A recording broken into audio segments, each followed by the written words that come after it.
Hello guys, nandito tayo sa mall. Ayan, ano bang mall ito? Robinson Mall ba o ever? Basta mall na yan. Dahil nga kasi may pinabibili nga ako. Ayan, eto ang aking pinabibili. Special, no? Special surprise. Surprise sa aking kapatid dahil kanyang birthday na yun. So ayan, nagputos ako sa aking anak na bumili ng cake para sa kanyang tito dahil birthday ngayon.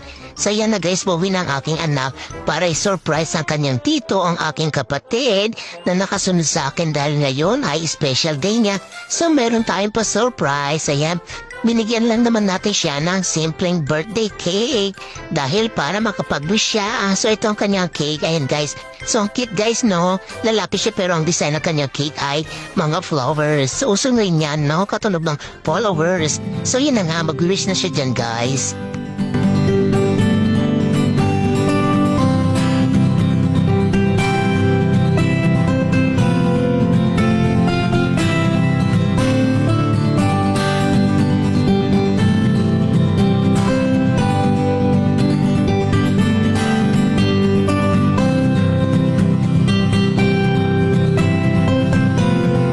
So yan guys, tapos na siyang mag-wish. Hihipan niya na yung candle. So ayan, nauna pang maghipan ng candle yung electric fan. So ayan, inulit niya ang kanyang wish, no? Happy birthday, kapatid ko!